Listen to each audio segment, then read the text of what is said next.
When I was little, my dad drove me up to an air show during the summer. This wasn't new, we went up every year, but on this particular year, it was just my father and I going to it. I remember the show was about what we expected from each year prior, and ultimately we both found it kind of boring that time, as it wasn't anything new, and like I said, it was an annual thing. So presumably feeling a little bad about driving me all the way over just for it to be underwhelming, my dad offered to find us any game store nearby and buy a game for me to make up for it. Now obviously, as a kid, I immediately agreed to this, but little did I know, I was about to get one of the best deals I ever could have gotten out of it.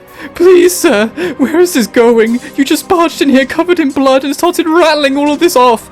6 PlayStation 2 games for £10 was the promotional offer going on in this particular shop, so my dad told me to pick out 6 to make the most of it. So along we both searched for 6 games I'd likely play. There was nothing I particularly wanted at the time, so I just went with games I'd not heard of but looked cool. Wanna know what I walked out with? Metal Gear Solid 3, Burnout Revenge, Cell Damage Overdrive, Futurama the Game, Hitman 2 Silent Assassin, and Hitman Contracts. Wait, Hitman? Are you one of them? Are you going to kill me? For anyone who knows anything about what the gems of that generation was, you'd know I'd just hit a damn gold mine. And I soon came to realize that. MGS3 is still one of my all-time favorite stealth games. Burnout Revenge I crowned as the greatest racer I ever played. I already did a video last year detailing my love for Cell Damage. Futurama, despite its brutal difficulty, was a ridiculous platformer, and the last 2 were indeed my introduction to one of the longest still active stealth franchises on the planet, Hitman. Stop saying Hitman! Now at the time, I had no idea what Hitman was about. I just saw the box of contracts and picked it up because it looked menacing as heck. My dad was the one that then suggested Hitman 2 and suggested I take that as well since I already liked the look of one of them. I didn't know Contracts was actually the 3rd game of the series, so started with that after I got home. If any of you have ever played Contracts, you might see the next thing that happened coming. It scared the ever-living shit out of me. Classic Hitman, as I'd go on to learn, always had a sinister side to it, but Contracts was the one that brought it to the forefront. This game is unsettling at the best of times, and worse than some of the greatest horrors of its generation in others. Contracts is a cold-blooded, atmospheric haunt of a game from start to finish. So I put it down, and along with Hitman 2, didn't touch it again for a few months because MGS3 took over my life around the same time. Yeah, actually, I can understand that. MGS3 was pretty based. But a few months later, I tried it again. It was during a school break, so I had a whole week to try and give it a full try. This time, however, I went with Hitman 2 Silent Assassin, since Kid Me saw Contracts as an absolutely not kind of game. I half expected 2 to be the same, but it was actually what got me into the series properly. Although dated by today's standards, it pulled me into its world, made me understand what I was doing and how the game operated, gave me a simple narrative of trying to find a kidnapped friend, and the levels were fun. What helped as well was this was around the time I really started to fall in love with orchestral scores in video games, and Jesper Kid's work on Hitman 2 Silent Assassin is simply breathtaking. Wandering around Anathema, trying to solve the puzzles of getting to the Don undetected, and just listening to exploration on loop is an extremely nostalgic memory for me. After that, I gave Contracts another go, and although there were still moments that spooked me a bit, that ghost in Traditions of the Trade popped up in several of my nightmares after I happened to find it, I ended up loving it too. You know what that meant? You went on to live a normal, successful life where you didn't continue being a hired gun? I got Hitman Blood Money too, since that did also get a PS2 port, and although it was far from the best version of the game to play, the fact that game is the topic of today's video should speak volumes on how the experience I went on to have went down.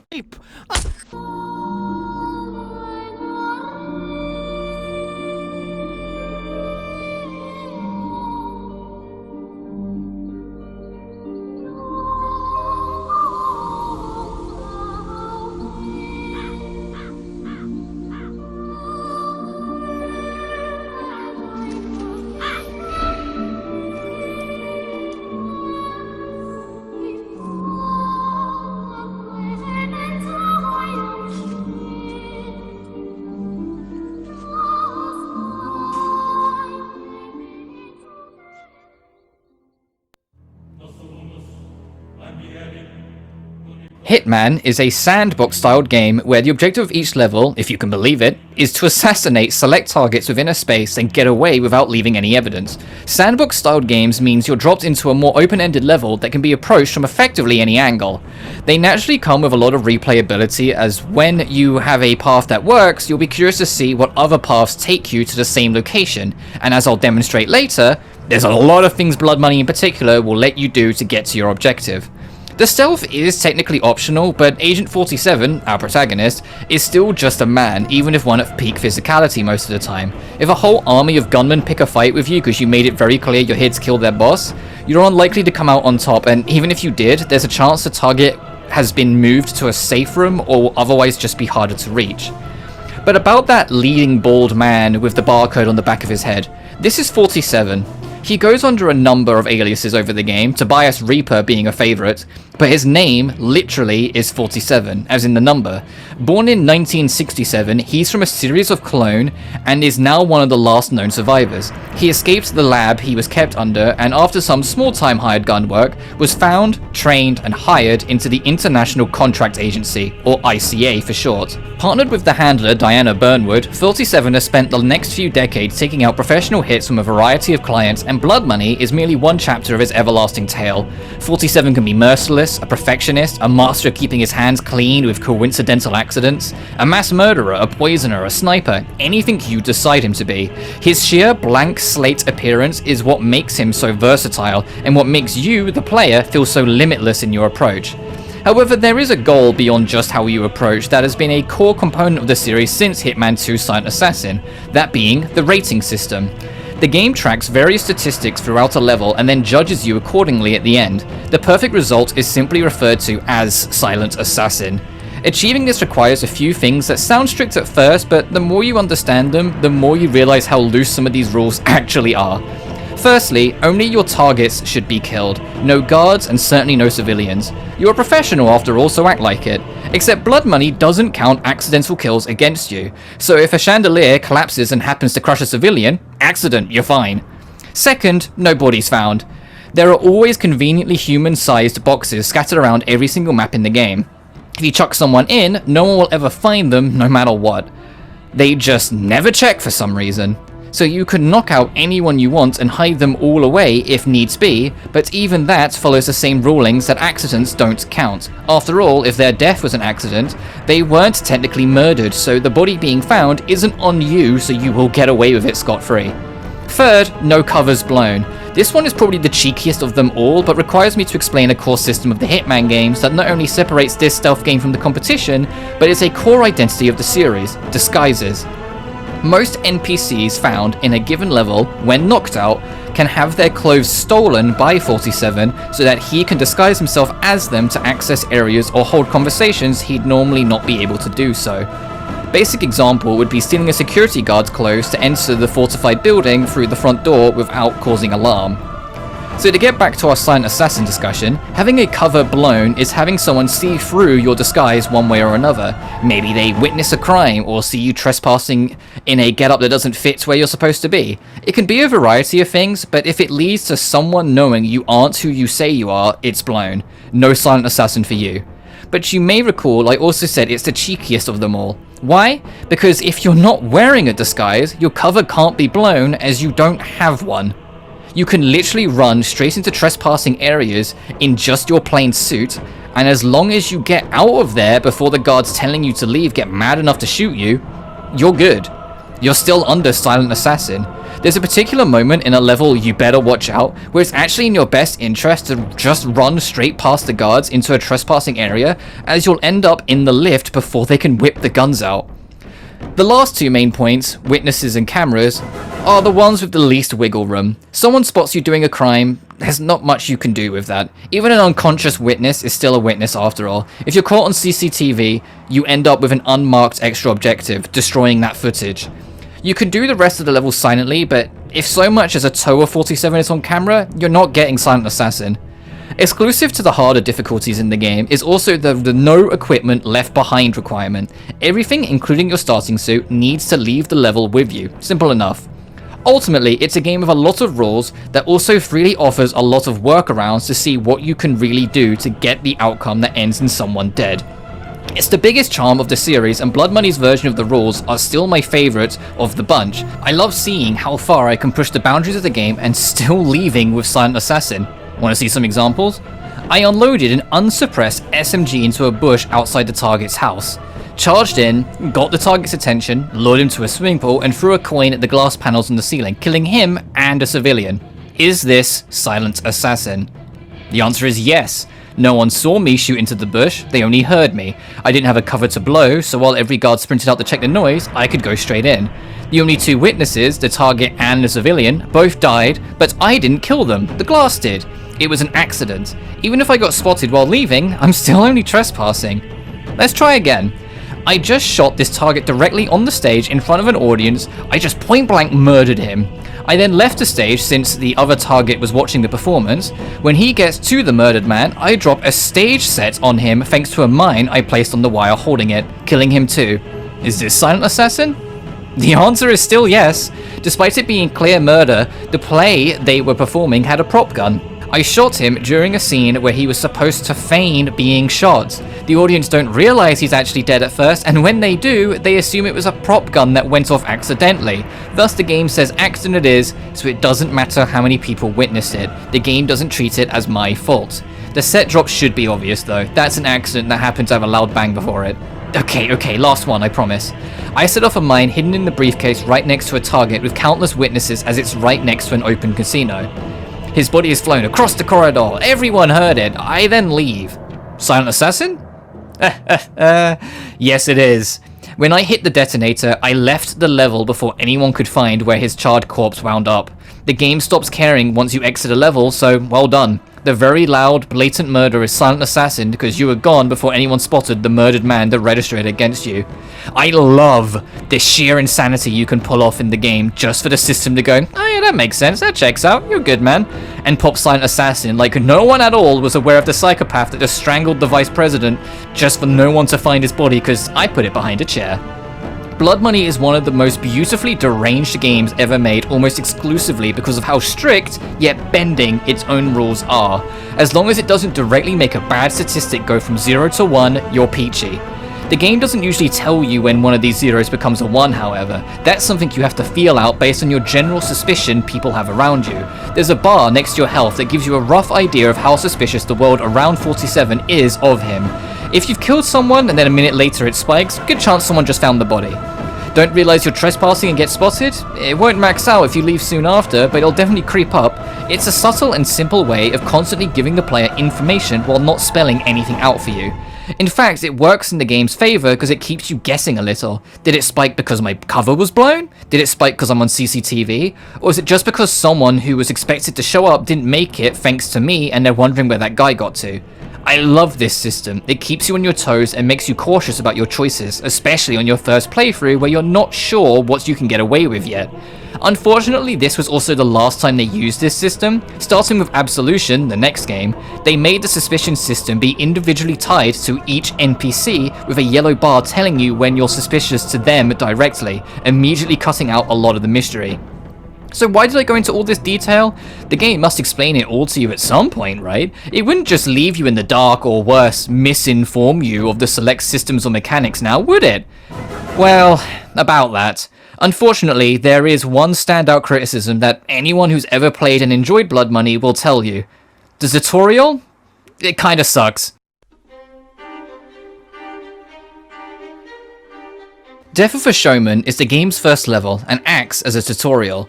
It's one of 2 levels where your rating doesn't actually matter, so you can relax on every rule to just burn through it. However, to say it gives you the wrong impression of how the game is meant to be played would be an understatement big enough that it got its own chunk of the video to explain it. Death of a Showman is a linear set of obstacles running you through various situations in order to show ways of dealing with them on the fly.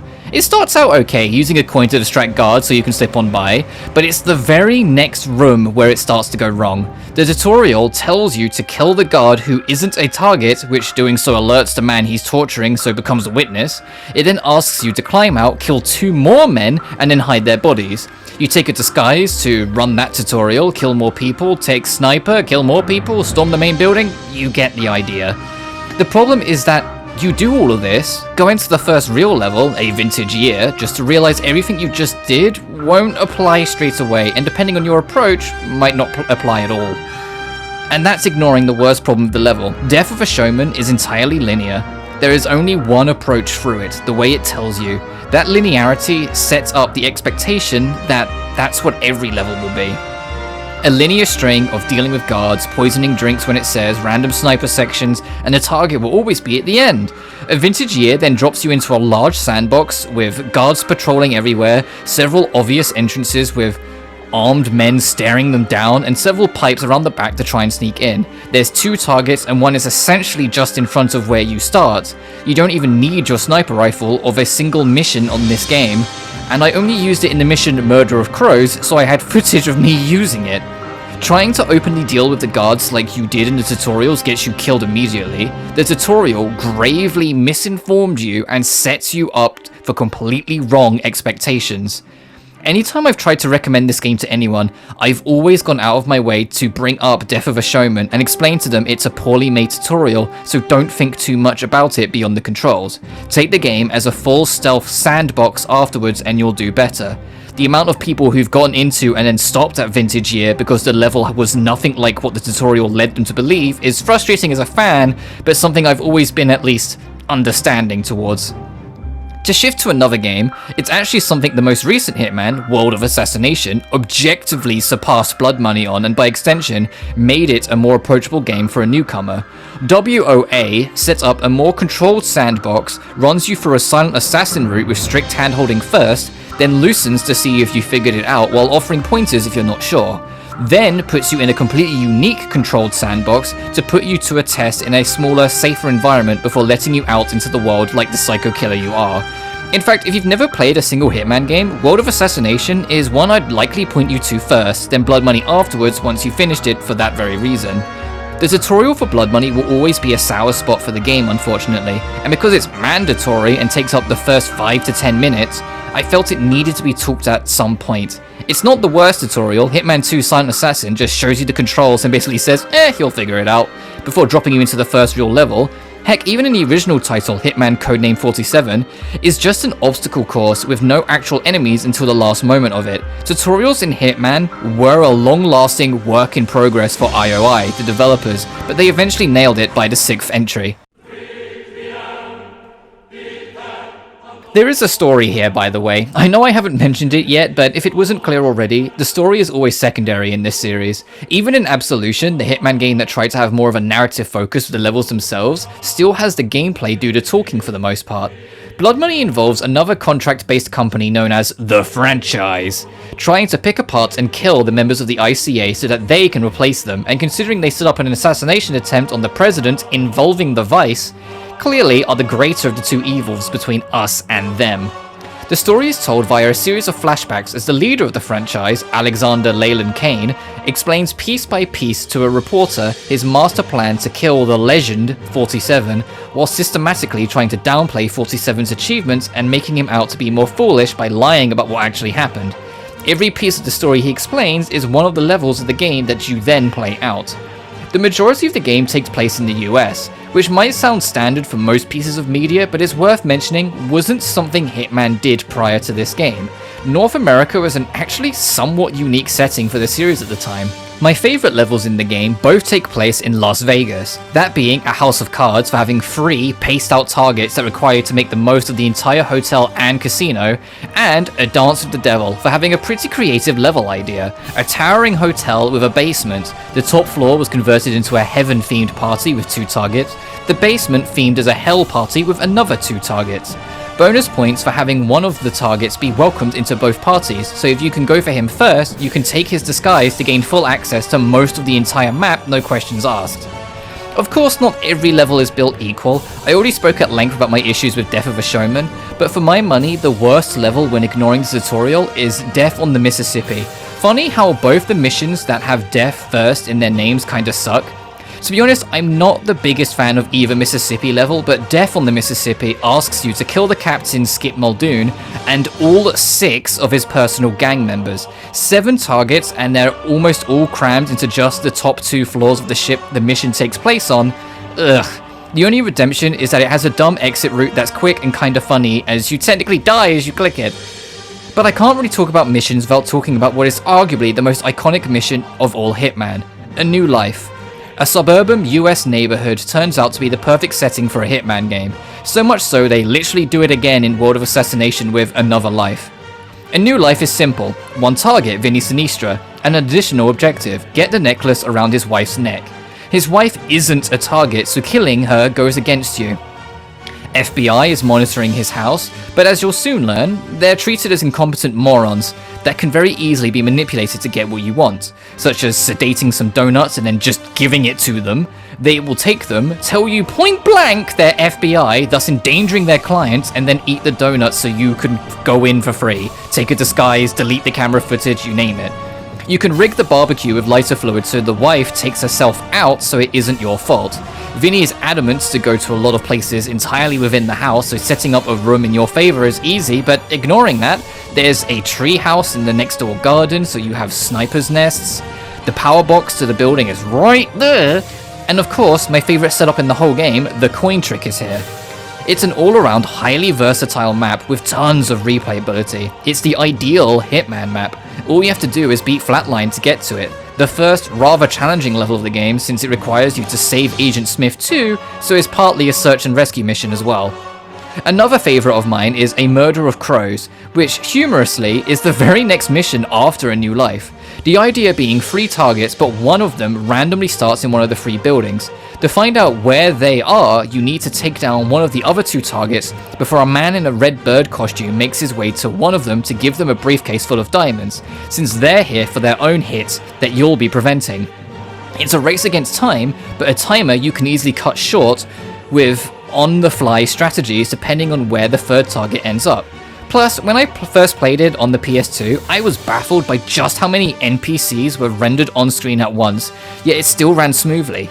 I know nowadays they pulled a few tricks to make the effect with most civilians here not actually being real in the game's data, so you can shoot straight through them for example, and they're incapable of witnessing crime or acknowledging you, but it's still a cool trick for a 2006 video game.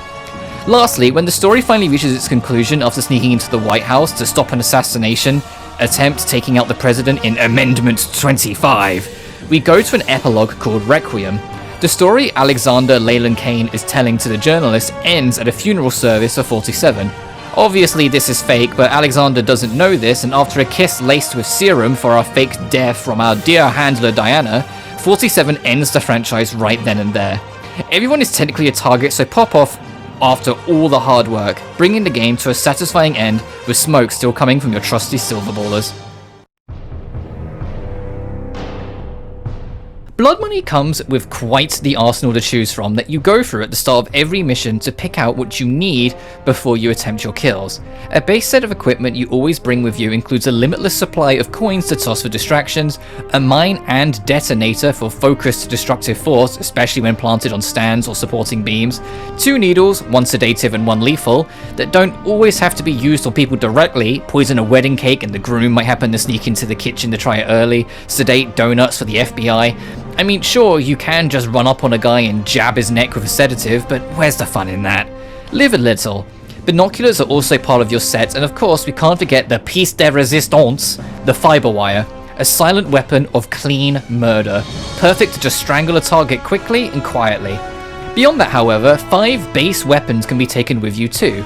The Silver Baller is an iconic weapon of the series, with 47 usually wielding 2 of them, but you only need 1 usually, I promise. The SP-12 shotgun if you plan to go loud early, the SMG Tactical for something automatic based that isn't too big to pocket, the M4 assault rifle for a much more powerful and direct assault, and finally the W2000 sniper rifle, the ranged king for those more particular scenarios. The latter 2 will come in a briefcase, and you can't bring both of them together due to their size, and the shotgun is too awkward to fold into a briefcase, so when selected, will be placed within the map for you to collect at a storage point. Each of these 5 key weapons can be upgraded directly with the money you earn from completing levels. You get a larger bonus for better ranks, thus giving you more reasons to go for that prestigious Silent Assassin. My personal recommendation would be to only focus on the Silver Baller of the weapons, as all the rest are too situational, and the SMG in particular actually benefits from not being upgraded due to not being silenced. With it unsilenced, it's perfect for immediate distractions whenever needed, such as at the start of Dance with the Devil, where you can use it to slip through a trespassing zone undetected because everyone else is checking out what they just heard you unload. You can also access miscellaneous upgrades too. This can include having a second mine, more health, healing, a briefcase that won't set off metal detectors, better binoculars, just little things that go the distance in helping you achieve your goals. Heck, sometimes it's in your best interest to bring nothing. The front entrance to the White House has a body scanner to walk through. If you don't feel like taking a disguise at that point, not bringing a gun full stop skips the initial threat of that body scan. You'll be without a gun, sure, but you're in. Or heck, we just said you can upgrade your briefcase to pass those scanners. Maybe skip the silver ball and just bring the sniper instead. Having the right equipment is half the battle, and a big part of the reason I dedicated a part of this video to it. The tools of the trade can ensure a great number of successful assassinations if used wisely. In fact, I've waffled on for long enough here. Why don't I show you, taken directly from my full playthrough I did of this game, all Silent Assassin, all on professional difficulty, to record footage for everything you've seen today. Enjoy the carnage.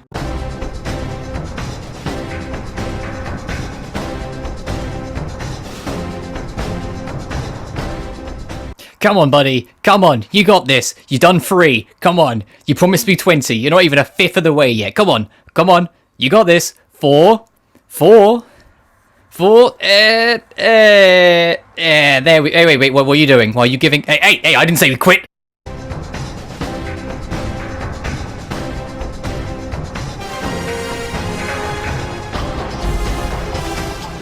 Ha ha ha ha ha. Caca, bitch. Ha ha.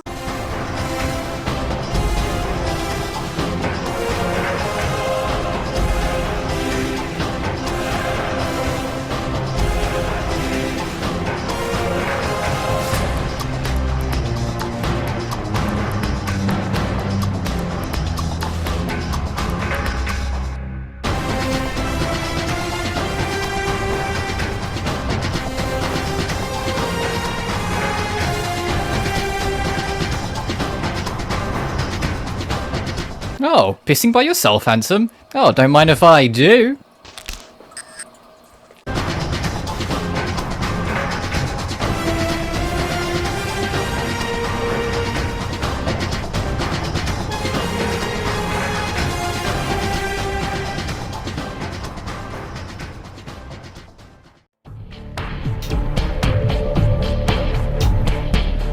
Hitman Blood Money is an all-timer to me.